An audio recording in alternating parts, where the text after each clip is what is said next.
रघुपति राघव राजा राम, पतित पावन सीताराम। रघुपति राघव राजा राम, पतित पावन सीताराम। सीताराम सीताराम, भज प्यारे तू सीताराम। सीताराम सीताराम, भज प्यारे तू सीताराम। रघुपति राघव राजा राम, पतित पावन सीताराम।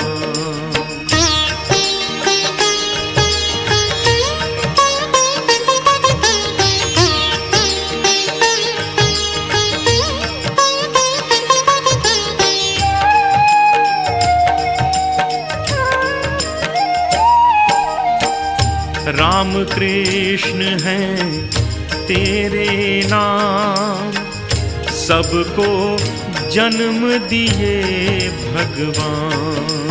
राम कृष्ण हैं तेरे नाम, सबको जन्म। के प्रस्तुतिकरण में संस्कृति मंत्रालय भारत सरकार के सहयोग से आज आपके सामने प्रस्तुत है नाटक कस्तूरबा। इसकी परिकल्पना और नाट्यालेख और निर्देशन मुकेश वर्मा का है।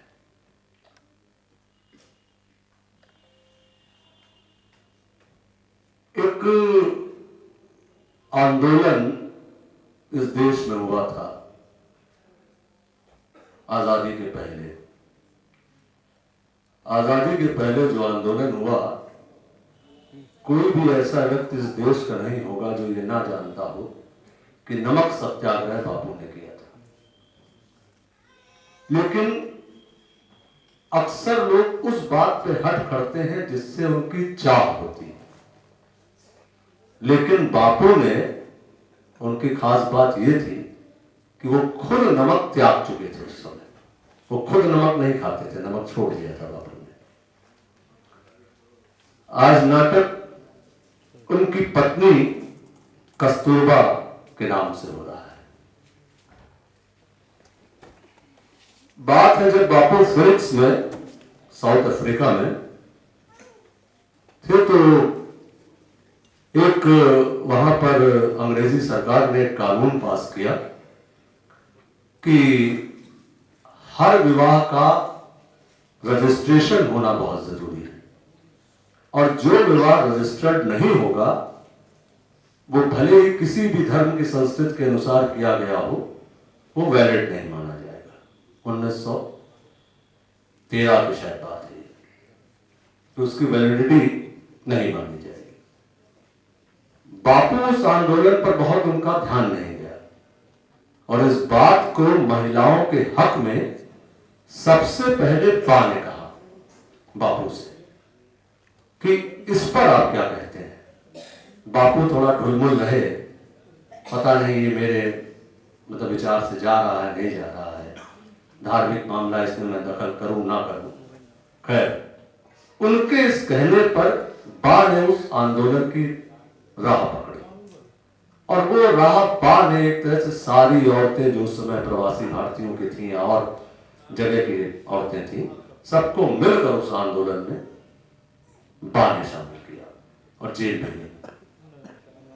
उसी आंदोलन के दौरान बा बहुत बुरी तरह बीमार हो गई, बहुत बुरी तरह बीमार हो गई कि एक तरह से लग रहा था कि अब बा नहीं रहेंगी।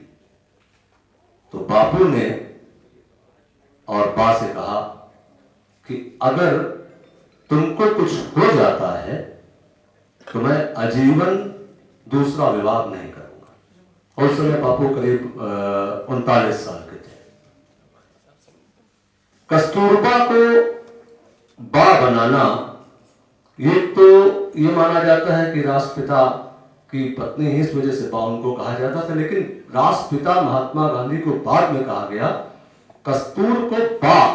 उसके पहले से लोग कहने लगे थे, जितने भी सेवाग्राम आश्रम में या फिनिक्स आश्रम में डर्बन का जो आश्रम था उसमें बा पहले मशहूर हो गई थी। और बा की खास बात यह थी कि माँ की तरह से हर जितने भी लोग आश्रम में रहते थे इक्वलिटी पर, ये जो इक्वलिटी का जो मंत्र बापू के दिमाग में आया, इसमें बा का बहुत बड़ा योगदान है कि सब लोग समान हैं, सब लोग आश्रम में एक तरीके से रहे। इसमें कस्तूरबा का बहुत बड़ा हाथ है। तो खैर बाकी तो चीजें आप नाटक में देखेंगे। संध्या की शुरुआत परंपरा के अनुसार मैं अनुरोध करूंगा विवेक तिवारी जी से, चंद्रसेन जी से, सुशील दुबे जी से और प्रदीप नाथ त्रिपाठी जी से, और साथ ही साथ विनोद मिश्रा जी से अनुरोध करूंगा कि मंच पे आए और दीप प्रज्वलित कर आज की संध्या की शुरुआत करें।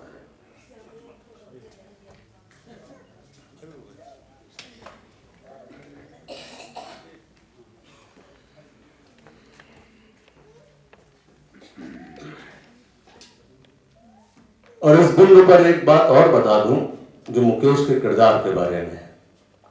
मुकेश जो नाटक करते हैं उस नाटक में मुकेश हमेशा अपने तरीके का नाटक करते थे। उनको संस्कृति मंत्रालय के साथ में मिलकर नाटक करने के लिए 2-3 लोगों ने बहुत, जिसको कहते हैं, इंसिस्ट किया कि ये लोग आपको इसके लिए काम करना चाहिए। उसमें विवेक मिश्रा का बहुत बड़ा सहयोग रहा है। विवेक मिश्रा ने बहुत इंसिस्ट किया कि नहीं मुकेश भाई, आप बकायदा संस्कृत मंत्रालय के साथ क्यों नहीं काम करते हैं। तो ये जो संस्कृत मंत्रालय के सहयोग से हो रहा है, इसमें मुकेश का अपना कंट्रीब्यूशन तो हुई है, लेकिन इसमें बहुत बड़ा कंट्रीब्यूशन विवेक मिश्रा का है।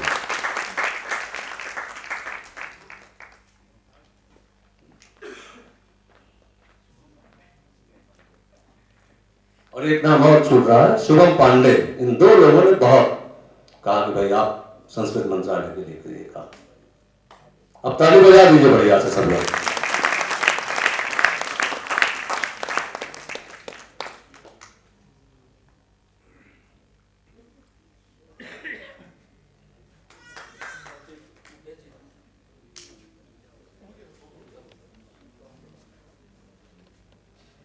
अब आप लोग चाहें तो अपना स्थान ग्रहण कर सकते हैं।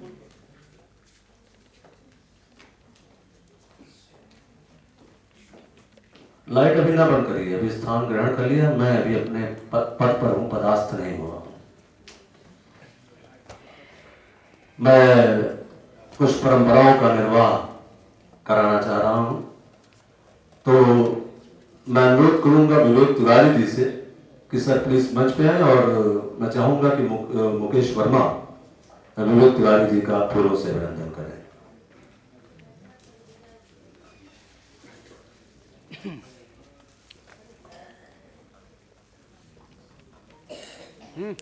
मुकेश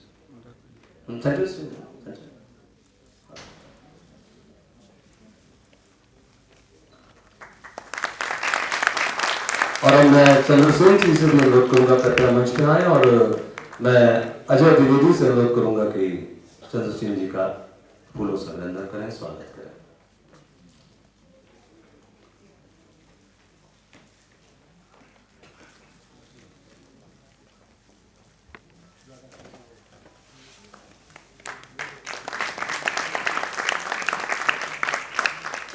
और आज के कार्यक्रम के मुख्य अतिथि प्रदीप त्रिपाठी जी के अभिनंदन के लिए भी अनुरोध करूंगा कि मुकेश वर्मा जी फूलों से प्रदीप त्रिपाठी जी का अभिनंदन करें। ताली इस पे बढ़िया से बजा दीजिएगा।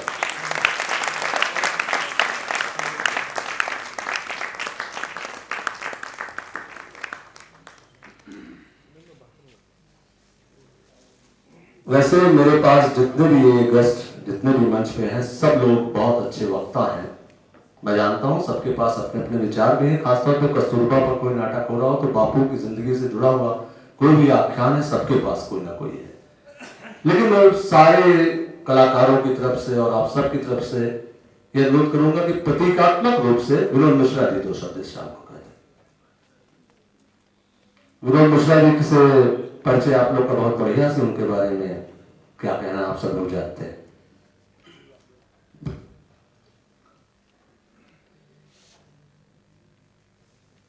मुकेश जी की पहचान सामयिक समस्याओं पर नाटक लिखने के लिए है और लीक से हटकर ये नाटक लिखते हैं, चाहे गंगा व्यथा हो, चाहे कस्तूरबा हो, और इतनी जल्दी और इतना जुट के नाटक तैयार करते हैं कि हम लोग जब तक सोचते हैं कि ये नाटक खत्म हुआ है, पता लगा कि दूसरे नाटक की रिहर्सल चल रही है।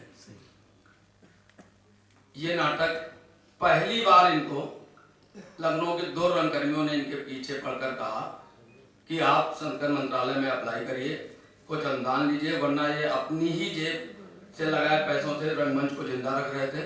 तो संस्कृत मंत्रालय से इनको अनुदान मिला। इसके लिए एक बार तालियां हो जाएंगी, यात्रा जारी है।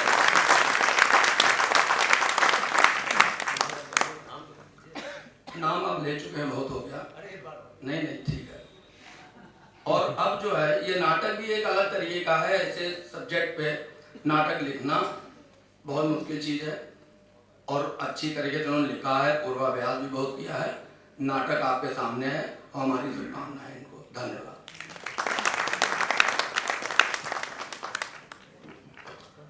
उन 2 रंगकर्मियों के नाम अभी मैं बता चुका हूं और फिर विनोद जी की बात को आगे बढ़ाते हुए, एक तो विवेक मिश्रा ने और दूसरे शुभम पांडे, इन 2 लोगों ने काफी कहा कि आप संस्कृत मंत्रालय की तरफ से नाटक करिए। ताली विवेक तिवारी जी ने बहुत अच्छे से बजाई थी, इनके साथ में सब लोग सहयोग करेंगे। तो चलते हैं, आज से तकरीबन 62 साल का साथ बात और महात्मा गांधी का रहा, तो तकरीबन 62 साल नहीं 74 साल पीछे चलते हैं। 74 साल की उम्र में बाकी डेथ हुई थी, तो 74वें साल पीछे चलते हैं और इस नाटक का रसा स्वागत करते हैं। बहुत बहुत धन्यवाद। लेकिन निवेदन यथावत वही है कि अपने मोबाइल सेट स्विच ऑफ कर दीजिएगा या वाइब्रेटर मोड पर डाल दीजिएगा। शुक्रिया।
पहले का डायलॉग तो सारा भूल गई।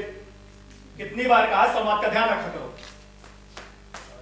फिर से शुरू करेंगे, सब लोग भजन गाएंगे, ठीक है?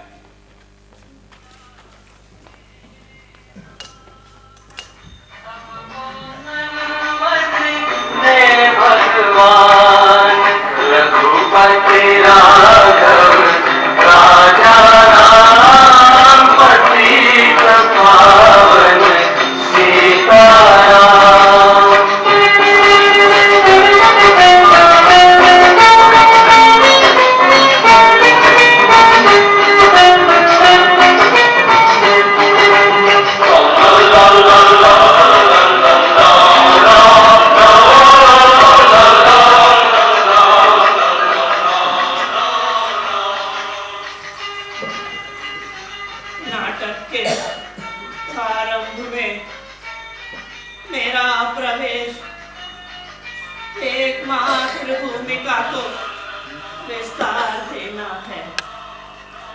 लेकिन आज की इस कहानी को आगे बढ़ाने के लिए कहानी की उपज की वजह और उसके प्रस्तुतिकरण को समझना आवश्यक है, जिसे मैं नहीं चाहता मेरी उपस्थिति में बात अधूरी रह जाए। प्रयोग के तौर पर प्रस्तुत नाटक मदर इंडिया कस्तूरबा गांधी में हम विस्तार से इस पर चर्चा करने का प्रयास करेंगे। आपको तो पता है ना माँ का जन्मदिन? नहीं ना? तो मैं बताता हूँ। काठियावाड़ के पोरबंदर में 11 अप्रैल 1869 में हुआ था। माँ मुझसे 6 महीने बड़ी थी। पिता का नाम गोकुलदास मतंजी और माँ का नाम ब्रज कुंवर। 5 भाई बहनों में 2 बहनें बड़ी थी। माँ का स्थान तीसरा था। बचपन में माँ बिल्कुल निरक्षर थी। माँ की मृत्यु 22 फरवरी 1944 में महाशिवरात्रि के दिन हुई थी।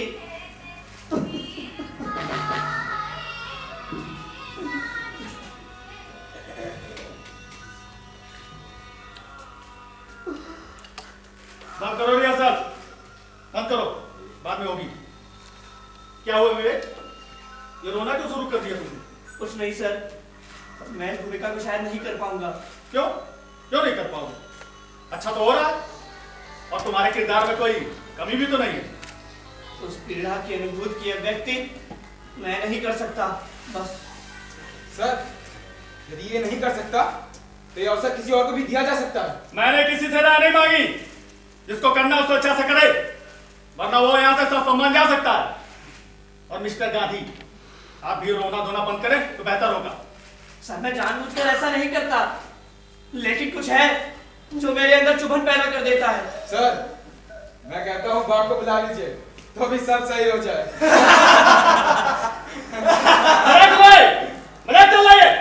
चलो। उसकी तबीयत नहीं ठीक है, वरना वो कब की आ गई होती। तुझे क्या लगता है मैं उसकी वजह से रो रहा था? ये तो सिर्फ आप बेहतर जानते हैं। सिर्फ आप। मैं तो सिर्फ अपने किरदार के बारे में जानता हूँ। हरिलाल भाई के बारे में, सिर्फ हरिलाल भाई के बारे में। सर, मैं कहता हूँ इसे मेरे सामने से हटा दीजिए, वरना कुछ हो जाएगा। आपने मुझे सामने से हटाया ही तो है। ना आप हरिलाल भाई की पढ़ाई का ख्याल रख सके ना फरवरी। 19 साल की उम्र में आप मुझे छोड़कर बैरिस्टर बनने विलायत चले गए। तो मैंने अपनी तरफ से कोई गलती नहीं की। गोरों के मदरसों में तालीम देना मैंने तुझे उचित नहीं समझा, और फिर तेरे लिए कोई गुजराती शिक्षक भी तो नहीं मिल सका। यदि आपने अच्छी शिक्षा पाई तो अच्छी शिक्षा हमें क्यों नहीं? आप सेवा, भाव, सादगी की बड़ी बड़ी बातें करते हैं, चरित्र निर्माण की बातें करते हैं। अगर आपने मुझे पढ़ाया होता तो जो आप कर रहे हैं मैं भी कर सकता था। सदा सेवा परायण जीवन के बारे में मुझे कुछ नहीं कहना, कुछ नहीं कहना। लेकिन अनपढ़ रहकर हम लोगों की सेवा किस तरह से करेंगे ये हमारी समझ में नहीं आता, नहीं आता।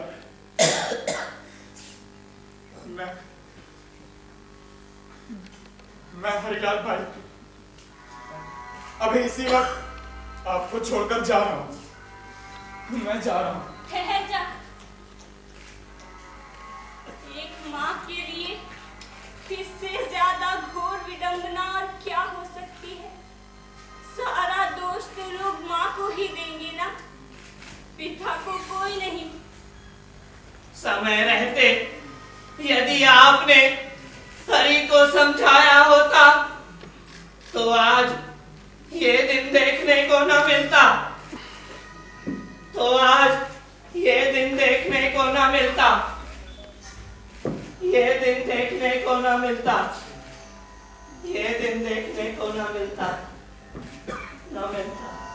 मेरे सुनने में आया है तू इधर उधर अपने बापू के बारे में टीका और निंदा करने लगा है। तेरे समान बुद्धिशाली पुत्र को ये शोभा नहीं देता। मैं किसी की निंदा नहीं करता माँ, सब मिथ्या है। मेरे चरित्र की बेवजह निंदा हो रही है माँ, निंदा हो रही है माँ। बापू की निंदा कर तू अपनी ही पोल खोल रहा है। तुझे अच्छी तरह ज्ञात है चरित्र की शुद्धता को वो बहुत महत्व देते हैं, लेकिन तूने उनकी सलाह को तनिक भी नहीं माना।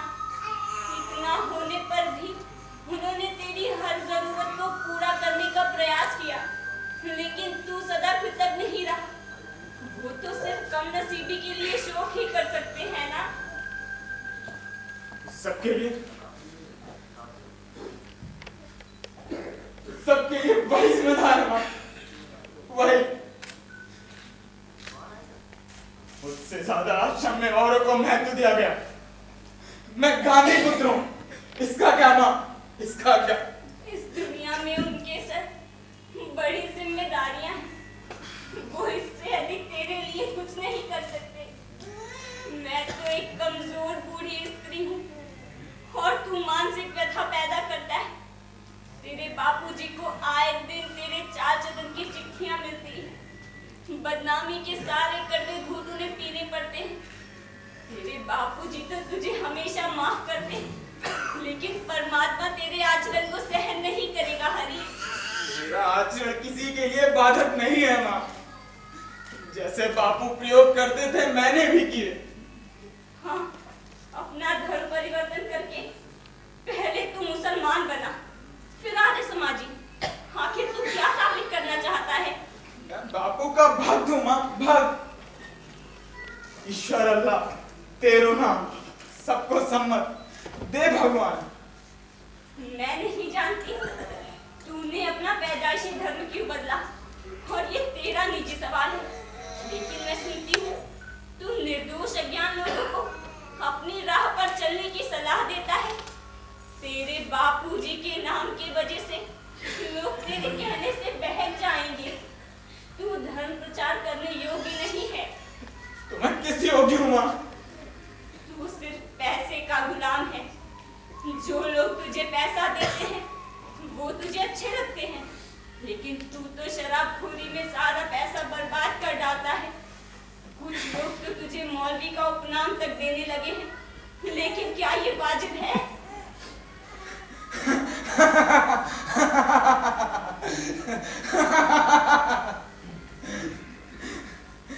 सब वाजिब है माँ, सब।